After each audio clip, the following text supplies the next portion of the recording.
This is what I was trying to tell Hamas 25 years ago, that violence is a dead end because you will pay the bill in blood. People are not listening. And if they continue to be like this, just sticking their head in the sand, blaming the wrong people, not seeing things for what they are, not realizing the origins of this suffering, then we are going to go in this vicious cycle for eternity. And if we go farther, yes, it could turn into violence, okay? Because the war is not over. And I don't know how long it's gonna take. And nobody has the perfect solution. Not the United Nations, not intelligence services, and most certainly not the idiots on the streets. The human condition is the human delusion. I've seen it in the Middle East, and now I see it here in Manhattan. This is ridiculous. Go home. Go find a real life. Go find a job. That they are going after Hamas until the end of the day. It doesn't matter where they go. It doesn't matter how far they're going to go. Even if Elon Musk put them on Mars, the Israeli intelligence is gonna go after them on Mars and blow them up there. The people want to label me. They want to label Israel. They want to label the CIA, all the people. It's not only Israel in this war. It's the US government, the mighty of the US government, the nuclear power, the superpower of the world is in this war. Hello, good morning, good afternoon, good evening. I greet you in the name of our Lord Jesus Christ. I just want to give you a little update on the conflict between Israel and Hamas. I don't want to use Palestine because Israel is not actually at war with the Palestinians, but they are in a way at war with Palestinians who have chosen to be terrorists. And why I'm trying to make this clarification is that I have seen so many people, even some Christians as well, who are unsure of what is happening, and they claim so much knowledge and they speak so much hate against Israel. I don't know. I'm not being emotional and I'm not being biased, but if you have read the Bible and understand that Israel have been programmed in a way at this point in time to face so much persecution, because we actually towards the end, you will understand that what is happening has been prophesied, and the word of God that cannot be controverted has given us an insight of what will be happening. So I may not know so much about the historical events that led to the Palestinians being called who they are and what they are, even though that I brought you the video here, and the reason for the conflict. We all have seen it in the video. So I'm just saying based on that, I don't personally know, because the stories and the histories have conflicted each other. There are some that have, claimed that the other one version is not true and all that. I chose to take the Bible for it. So here is the video. When Israel was talking about the Hamas using people, even their own so-called, people they are fighting for, the Palestinians, they claim to be fighting for, they use them as a human shield. You know what is a human shield? That somebody is armed and probably also discovered that you are more powerfully armed than he is, and he holds somebody hostage and projects the person before you, so that any attack, any attempt you want to make on him would first hit the person that he is holding hostage. Now, to the point that these people are so wicked that the part of the places that they dug a tunnel where they are using is in a hospital. And recently, the Israeli intelligence have been able to unravel and discover one of those, and here it is.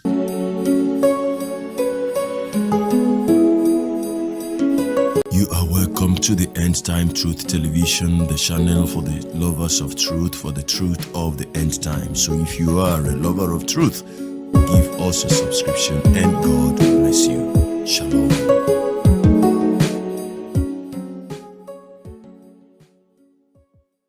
Well, that footage has been released by the IDF. It captures a building being destroyed in an explosion on a coastal road in northwest Gaza. The IDF is continuing with its ground and air attacks on Hamas positions and says it's operating inside Gaza to ensure the safe return of 239 hostages. Our war is with Hamas. It is not with the people of Gaza. From IDF intelligence, we know that the area is teeming with terrorists, that Hamas is embedded in civilian buildings, that there is a wide underground network of tunnels. There's an entire city under Shati, one dedicated to terrorism. The fighting will be intense. It is complex urban warfare, but it is necessary to protect the people of Israel, to ensure that the massacre of October 7 can never be repeated to bring the hostages home. The IDF says it will continue striking the terrorists that carried out the inhumane massacre on October 7. It also claims there's evidence of Hamas using a children's hospital basement as an armory. In a basement was supposed to be a basement for children to hide in. Hamas took all this area under his control and conducted his war against Israelis from this hospital. These are serious gear that even take a risk for the patients inside the hospital. These are explosive, these are bomb vests that you see in the film here. For terrorists to hold a bomb vest on them in a children's hospital next to hostages. The IDF has shared vision of a walkthrough of one of the underground terrorist tunnels, which ends up inside a hospital. This is where the IDF says Hamas terrorists hide, operate and hold Israeli hostages against their will. I'm here in Gaza City. We are here next to a house of a terrorist. This is one of the senior terrorists who is the head of the operational naval operations that led the raids into Israel. His house is right next to a school. His house is 200 yards from the hospital of Rantisi. Next to his house, there is a tunnel. You can see the tunnel. The tunnel is let down more than 20 meters down. The rowboat found a door that is bulletproof. It's explosives proof, so it looks like a hard evidence, a clear evidence that the hospital direction is connected. We are now in the area of the basement of the hospital. You're now entering into the room where we suspect the hostages were being held. I want you to look at this room. People are putting curtains with nothing above, just wall. No reason to put here a curtain unless you want to film hostages and deliver movies. And now we'll show you more evidence. In this room, there is a list. This list, in Arabic, this list says, we are in an operation. The operation against Israel started in the 7th of October. This is a Guardian list where every terrorist writes his name and every terrorist has his own shift guarding the people that were here. Okay, so I'll just allow you to listen to the Green Prince. That is another thing that, surprises me somehow, that if a son of one of the founders of the terror group Hamas has, for almost all of his life, been canvassing against the group, he's a Palestinian, and his father co-founded the terror group Hamas. You hear him speak, you hear him take sides with Israel, and there was one striking statement he made, that that Israel happens to be the only light in the East, the Middle East, right? The only true democracy. Tell me, even apart from Israel, which other Arab country or any other country that surrounds Israel that is practicing true democracy, that things they do before they kill people, they go through the processes of law and they take cognizance of human rights or the sacredness of human life. Somebody may say that, what of your country that is practicing democracy? Look at how godless we are. You are right. You are right. But then, that our country is corrupt does not mean that there are no other countries around who are practicing true democracy that are not better off, right? Where humans have a right. You can speak your mind and not be gagged. Well, anyway, let's not go into that. I just want you to listen briefly to the Green Priest, the son of the co-founder of Hamas terrorists group. So, Masab, it's good to see you again, man. And thank you for doing this, by the way. I know that you're keeping a low profile, generally. Well, lately, I don't know. I've seen you in a lot of different places, but mostly keep you a low profile. And getting you to record sort of puts you in a little bit of danger and is generally kind of a pain. So I wanted to express my appreciation first on behalf of myself and my audience just for coming to see us again, because I know it's not a light lift. Thank you to have me. Most people will have heard the other episodes episodes I did with you years ago, actually quite a few years ago, that I've recently going to be rebroadcasting with commentary. But just in case, can you give us like a brief background? Why did they call you the Green Prince, etc.? The Green Prince was my code name within the Israeli intelligence, where I worked for about 10 years undercover, trying to find suicide bombers, terrorists, plot to solve the, or let's say to decode Hamas military wing in the West Bank, which was carrying many suicide bombing attacks against Israel.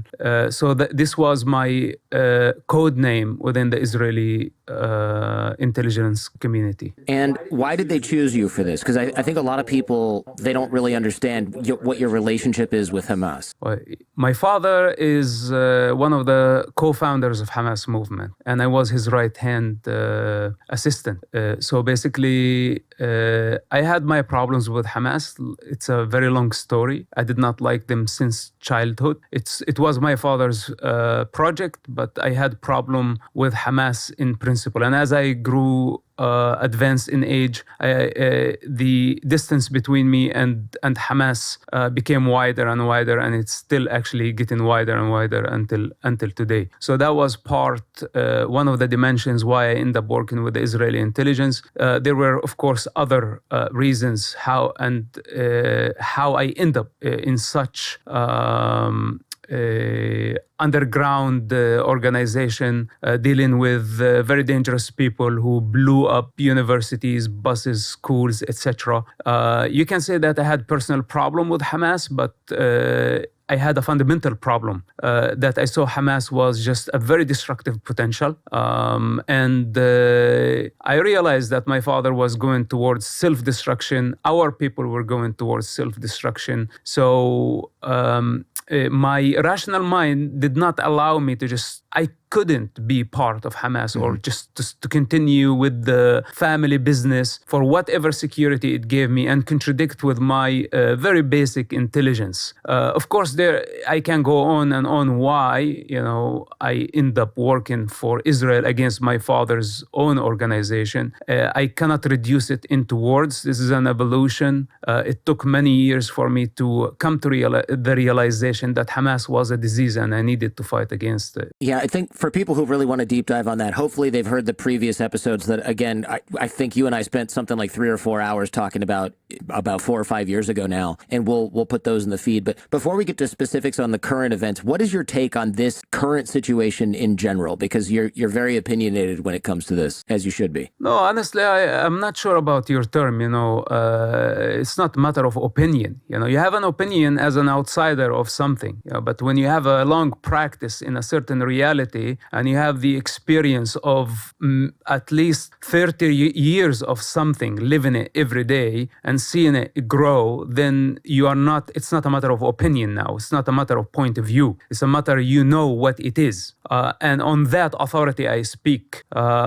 Hence, this is my life journey, and it's unfortunate. And what I don't want for the world, actually, that they have to go through the suffering that I had to go through to come to the same realization. Is why I just tell the world, here it is. It's just for free. Hamas is bad news. We don't have to go into Hamas brain and go through Hamas experience in order to realize how bad they are. But the human ego does not accept the simple truth. It is very curious to experience it on its own. So I'm not posing here as an expert on the issue. I've been saying this for about 20 years. And prior to that, 10 years in secret fighting against such a monster, an ideological monster that is representing the deepest level of human delusion that wants to dominate the universe, that is anti-other. Anything that is different than Hamas is their enemy. So we're talking about a global threat. And now we have the situation where they hijacked an entire society, what's so-called the Palestinian cause, which many forces throughout the centuries hijacked what's so-called a Palestinian cause. And today I see in the United States, the mob down the street also hijacking the cause, projecting their hatred, whatever their need for a revolution. And my personal experience say, no, it's evolution. It's not a revolution. Revolution, rebellion, etc. This was good,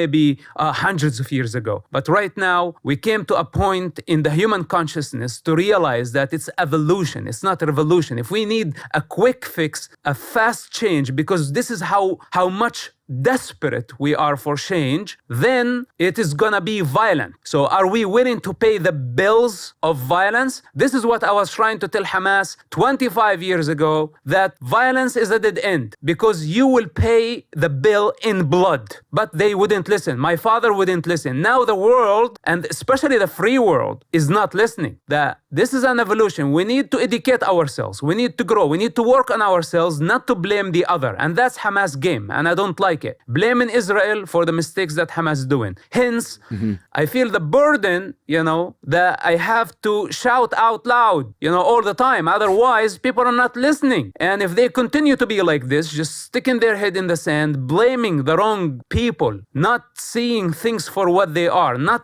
realizing the origins of this suffering, then we are going to go in this vicious cycle for eternity. Were you surprised at all by the brutality of the October 7th attack from Hamas, or was this par for the course? Look, I was not surprised by Hamas savages. I know them. I lived in prison with them for 27 months. If you want to get to know somebody, live with them in a small room for 27 months. This is how you get to know someone. So I met many Hamas leaders in prison. I was there when Hamas was born and before Hamas was born. And I will be there after Hamas is dead. This is a promise that I give you. So it's not that I was surprised, but the scale of the attack was greater than I thought Hamas could manage. And that the fact that they captured everything on camera, on one hand is disgusting, and it's it gave us a setback in the human consciousness. But on the other hand, I want to say that Hamas made a mistake, because this is how they revealed their true nature to the world. And I invite everybody to see Hamas barbarism and what they are capable of doing. And this is nothing, because if we allow them to grow stronger, to give them what they are asking for, they're asking for territory and more power, recognition, and they want the world to tell them it's okay. The use of violence is justified. Do whatever you want, because we are afraid that some children are going to die in Gaza Strip. So this is now the dilemma, the moral dilemma of the free world that all of us are struggling. On one hand, we're supposed to condemn a terrorist organization, but on the other hand, we don't want to see children dying, and everybody is emotional. And here we go. We are bending.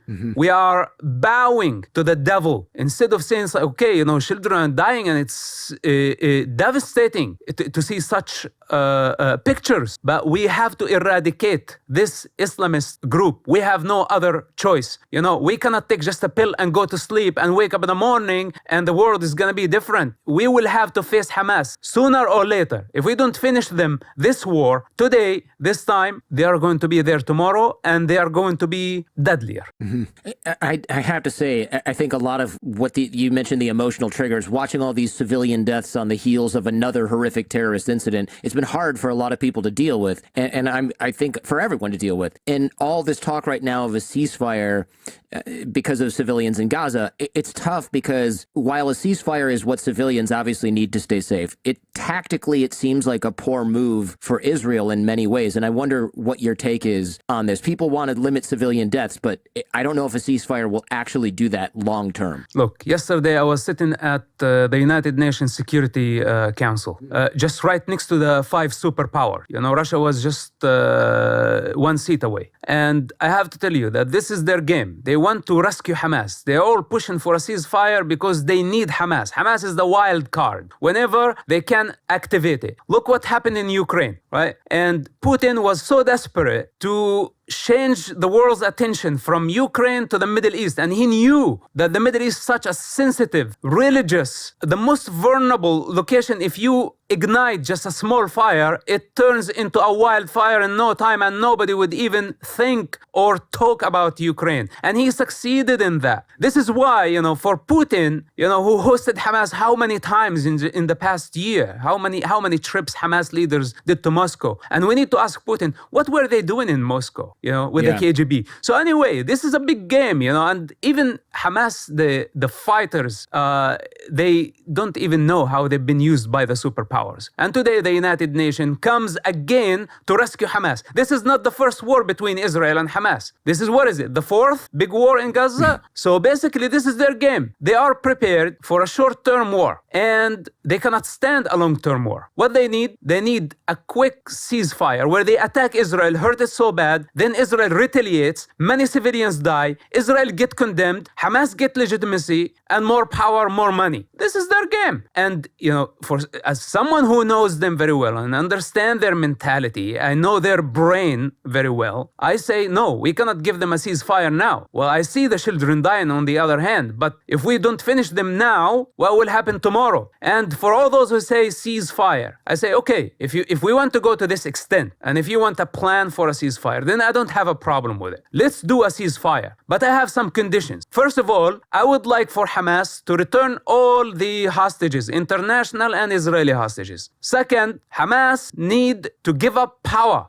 get on a ship, and move to Algeria. In Algeria, they have the president of Algeria, the parliament of Algeria. They are very good friends with Hamas. And Algeria has got the olive trees, it's got the Mediterranean climate. It's perfect for Hamas. If they really love the Palestinian people, if they care for the Gazan children, if they want a real ceasefire to protect the children of Gaza, if this is really their intention and why they are begging for a ceasefire, then I say quit. Get on a ship, get on a boat, and get the hell out of Gaza. Let the people of Gaza be. Because the people of Gaza dying today because of Hamas, and because of Hamas only, who's using them as human shields. So now, this would solve the dilemma. You want a ceasefire? We cannot have a ceasefire while Hamas is the predator. Hamas is the one who's causing the death for all the children, gambling with children's blood. So if you want a ceasefire plan, then no problem. Hamas get out of Gaza, they will have a safe passage.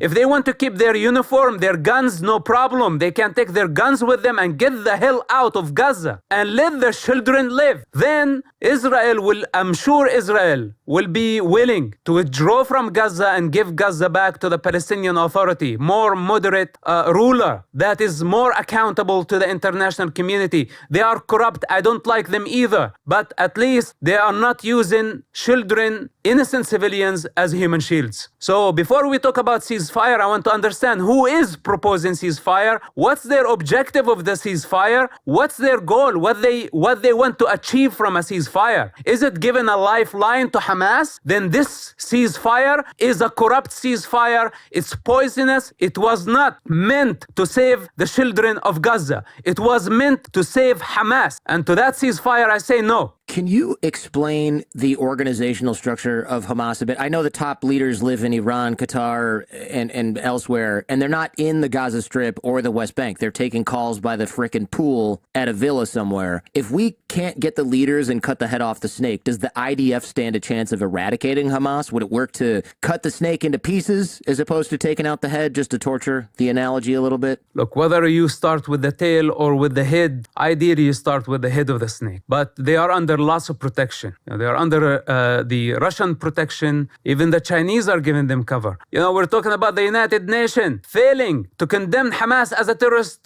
group and condemn the attack on October 7th. How could this be possible?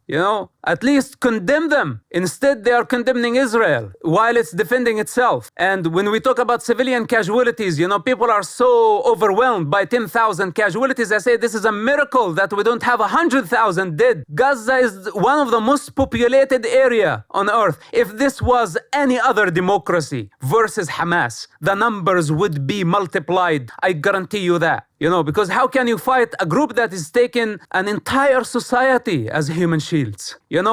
Israel, for at least a month, asked people to evacuate North Gaza. And Hamas asked them, no, stay. It's part of your national obligation. It's part of your religious obligation to stay in the northern Gaza. Don't obey the Zionist enemy. This is Hamas propaganda. And people bought into it. And now they are dying. While Israel still give them safe passages, few hours per day to just evacuate. This is how evil Hamas work in Gaza. So with that said, now we are not in a position to discuss Hamas structure. They have military wing, they have political wing, they have security wing, they have charity wing, then they have the mother organization, which is the Muslim Brotherhood. We'll have to deal with this because we have Muslim Brotherhood here in the United States, and they are moving freely. Why? Because this is how the Muslim Brotherhood worked. Back in 1987, the Muslim Brotherhood established Hamas as a iron arm, and Hamas gave birth to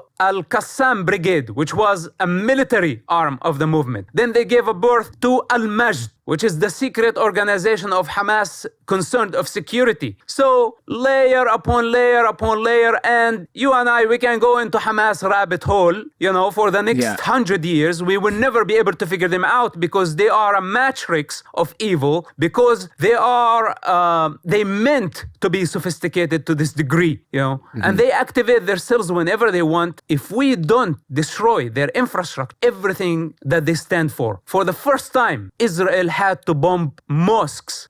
Israel would never bomb a mosque. There are mosques that they're older than the state of establishment of the state of Israel. In Yaffo, in Tel Aviv, you see those mosques. Israel kept them. It's a heritage. Israel respect culture, did not have a problem with culture. But today, because Hamas stronghold in Gaza is operating out of mosques, operating out of hospitals, operating out of schools. They build in their bunkers, their tunnels, their offensive tunnels under hospital. How can you deal with such an enemy? All these people who are protesting, I say, hey, give us an alternative. If you were in the same situation, what would you do? We are not choosing between excellent and better, or between bad and good. We are choosing between bad and worse. Mm-hmm. Do you think we'll see terrorism in the West as a result of this conflict? I know Hamas has operatives overseas. I don't know if they're significant numbers, but where I grew up in Michigan, Dearborn, Michigan, which has a huge population of Middle Eastern folks, mostly, normal American folks, immigrants, there were people there who bragged about being in Hamas when I was a teenager. My cousin's in Hamas. Do you know what Hamas is? And I remember going to one kid's house and they had weapons in the house. Now I think about it, I should have reported that guy to the FBI, but I was, 15 years old. And my dad worked at Ford, and the FBI raided his office one day because one of his colleagues was sending night vision goggles to Lebanon and to I think Gaza, or at least the West Bank, something with Hamas in the 90s. And the FBI ended up taking the computers and everything out of the office. So they operate overseas. Are you worried about that at all, just from a personal safety perspective? Look, Hamas is already here, and Hamas already here as hatred ideology, because many of the angry people, like yesterday, as I leave the United Nations Security Council, on my way back, there was a mob calling free Palestine, etc. And just the anger. I walk through that mob, and I'm not afraid of the mob. My entire life, I've seen the mob form so many times in so many societies. It's all of the same freaking kind. Wherever you see a mob, people angry, projecting their hatred on a certain cause, especially overseas cause, be wary of these people because they're of the same nature. I don't want to say savages, but we had some terrorist attacks here, mass shootings everywhere. So now somebody who's looking for a revolution, and this is what I was saying from the early beginning, okay, people in this country are desperate for change. I understand this. I've been in this country long enough to realize, that people are in debt. Yes, you are in debt to the bankers, everybody. But the way towards change in a civilized culture is through dialogue, through peaceful protest, not tearing down, some posters that referring to kidnapped children and infants to bring to the world's attention that we have a hostage situation, that we all need to be united in the face of such an evil. People are being so without compassion, tearing down. What's this? You see even a poster for a dog, a missing dog, and everybody would just feel compassionate towards the animal. This is the America that I know. And now what's happened? That we lost our compassion, and just everybody who's got an issue with the government, with the bankers, with the establishment, with the Zionists, with whatever, all hypothetical entities that they're non-existence, and people just all of a sudden united in their hatred. Everybody has a different reason. So with that said, if this is the reality, if this is what we are facing, then we're talking about a mob. And this is not a civilized society. And if we go farther, yes, it could turn into violence, okay? Because the war is not over, and I don't know how long it's gonna take. And nobody has the perfect solution. Not the United Nations, not intelligence services, and most certainly not the idiots on the streets. What does Hamas actually want? You have a up-close view. A lot of people don't seem to understand what Hamas... I mean, Hamas has stated preferences, and you hear people on the street argue that those aren't true. Eradicating the Jews or eradicating the Jewish state, that they'll say, oh, no, that's not true. But it's like they wrote that in the dang charter. So who do we believe? Them when they tell us who they are, or the current spin? I don't know. What do you think Hamas actually wants? Hamas want to annihilate the state of Israel in order to build their Islamic state. It doesn't stop there. They are looking for a global Islamic state. This is Hamas. So, of course, they can say we are the victim. Israel is killing us. They can use the occupation as an excuse. They can say they killed many of us as an excuse. That they are looking for something that justifies their violence. And this is why we need to be very careful. No matter what, from this, they want pro-Palestine, I have no problem. Do it peacefully, okay? But in the meantime, make sure that you condemn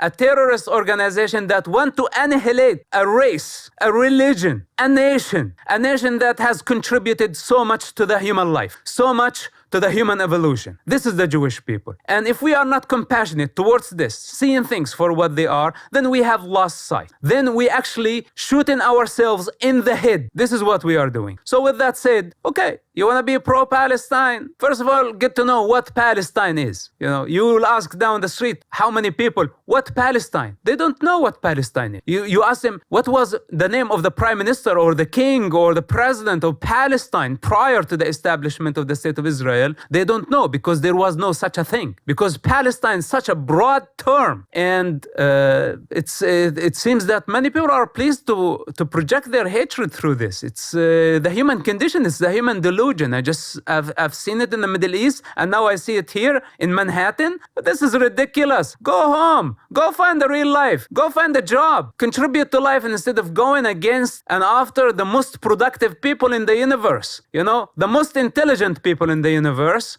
This is something I came to realize in experience. So it's not acceptable. And this is Hamas propaganda. And those who follow Hamas lead, they're not only going towards self-destruction. They are ruining our civilization. And I love our civilization. It's not perfect, okay? And all civilizations are ought to fall. But this one, I want it to go for eternity because I think it's amazing. I love living in it.